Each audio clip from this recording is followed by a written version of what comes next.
there any doubt for you, or is this something that just worked out the way you wanted it to? I think it all worked out the way me and my family planned it to. Kind of try to prioritize them the most out of this process, because uprooting your family and going somewhere else is really hard to do. So that was the whole goal. Is this your 10th year, am I right? Yeah, 10 years, right? It's a short time in life, but it's gone by really quick, right? So like you're not done with the journey yet, but is it kind of snap you awake, like, wow, I'm in my 10th season? Not necessarily. I think it's been 10 years, but I don't feel like it. Like listening to some other guys who played 10 years and some older vets and some guys who retired, I don't feel the way that they said they felt, and I think that's a blessing. So let the wheels fall off, basically. The NFL there are no guarantees to begin with, but when you're a fourth-round draft pick, job security just isn't something you're really afforded. Like, what has been key for you to stay around this long and having to be so many different things to so many different coaches and in so many different schemes? Just put your head down and work, to be honest. Don't look at it like, because everybody's here to win. Everybody has a job to do. Whatever job they ask me to do as a player, I got to be able to do to the best of my ability. So I just put my head down and work. And that's just my whole motto. Well, curious about your thoughts of just how this offseason has gone with, you started with 2 retirements, and it looked like it was maybe a remodel, and now all the band's kind of getting back together, so to speak. Talk about just from your perspective what this offseason's felt like. It's good that it's not a remodel and it's just a reload. I'm glad to be a part of that. It was amazing to see, a retirement and an unretirement. That was cool. I've never been a part of that before. But just to be able to be with this group of guys again, with the leadership that we have and the caliber players that we have, and I know we're going to add some more talent, I think it's going to be good. I think we got a real shot at running it. Well, and speaking of continuity, you have it with the coaches too. I know a lot of players have been champions for Todd to get a head coaching job, but maybe a little bit selfishly, how glad are you that he's back as your DC? Oh, I'm super excited to be. That's what I was talking to him before I came down here.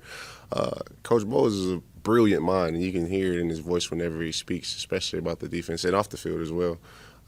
Just being able to play for a guy like that, I feel like it sparked my career, to be honest with you. So the jump start, him, Casey, and all the rest of the guys, they dope. So you want him to be here as your DC For sure. as long as you're going to be here? As long as I can. And hopefully if he does go somewhere, he's looking at me, and I'm going to be looking at him. So. Where were you when you found out that Tom was coming back? Well, I think I was working out. It was a squat day. It was leg day. And we got it from up under there, and it was like, hey, Tom, I'm retired. And in my head, I didn't necessarily for him say, I didn't feel like he really retired. I think he just thanked the fans when he made his letter. That's just something I'm saying to myself. But it was awesome. I was like, oh, yeah. Put a little extra incentive on everything. A little extra spring in your step. I mean, I know it's leg day, but when you heard that news. You never been to a leg day where I work out. Yeah, there was no spring. Yeah, we was calling Earl. But no, that leg day is brutal. But no, it was exciting for sure. You've talked about not only investing 10 years in this team, but investing in the community. Is this a place where you just like to live the rest of your life? Oh, no doubt. I don't see any other place to raise my family. I feel like the community, the place, the people, just the environment is a nice enough place to say, okay, I can raise a family here. It's not too fast, it's not too slow.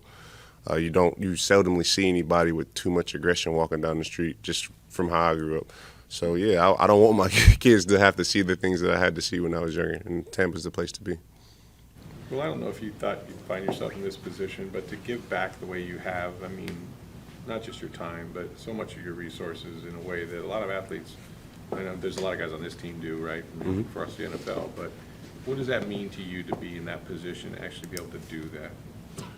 Giving back to me, well, number one, I feel like I should be able to give back because I can't take all the things with me. But I remember not having anything and not having those things, and then being able to give something to a kid or just help out a family. It's a greater joy, but it's so self-fulfilling. And I know that sounds selfish to give, but giving to others really helps me personally. The last position to get anybody coming back. There were 4 free agents. You're the first one. Sue and and Steve and even Pat are still free. You can try and get them on the phone or get more of them back? I've been texting those guys, So hopefully they see this. Come on back, fellas. Let's run this thing, But yeah, I talked to Shu, talked to Pat, talked to JVP, Steve. We all a brotherhood. So whatever decision that they do make, we still gonna be brothers at the end of the day. You guys came close, but didn't quite get there, trying to go for 2. What did you learn from that experience, from being at the top of the mountain and then trying but not quite getting there that second time? What did that teach you? It comes all down to this time of year, the offseason. I evaluated myself personally, what I did. Hopefully everybody else did. Whatever I did last year wasn't good enough. What I did the year before, I have to do better than that. So that's really what it comes down to. It's the hours where nobody's watching you, what you're doing, how you're preparing. Because I know it's the offseason, but it's a lot of stuff you can put into your game right now to sharpen your tools. So when practice comes, it's easier. Kind of balance that, because you are a veteran player, right? And if we've seen it, guys go too hard in the off season, and then it's like they run out of gas as the season kind of goes on because they went too hard. How do you balance that?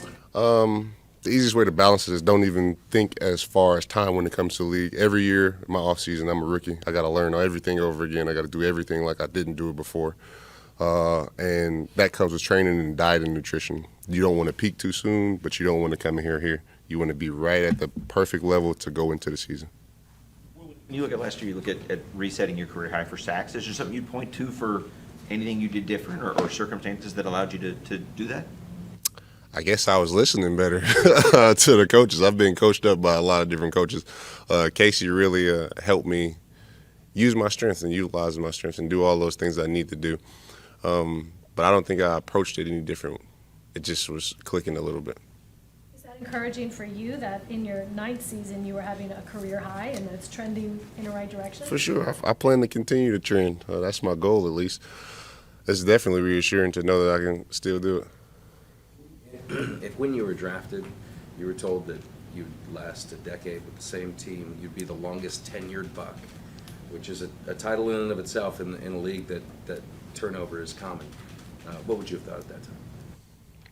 I had a really big chip on my shoulder when I was drafted. I would have agreed and said I can do it. But yeah, I looked to see all the guys that came in with me. As far as just drafted in 2013, I'm like, yeah, man, I'm making it. I'm still here. I'm still doing it. It's not, the goal was never to make it to the NFL. It was to make it in the NFL, and I'm wanting to continue to do that. I know that you had it really rough growing up, and you've talked about it. Sometimes you didn't know where you were going to sleep at night. Mm-hmm. How did that kind of prepare you for the dogfight of going into the NFL, where every day you're having to fight for your dream?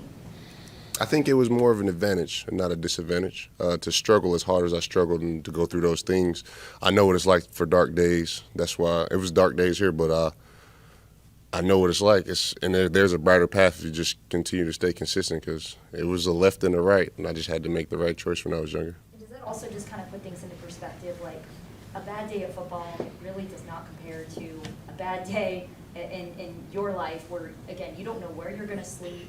You don't know how you're going to put gas in your car. I didn't know what I was going to eat. But no, that is a different perspective, because if you think about it, football will be the lifeblood of the way that I live now.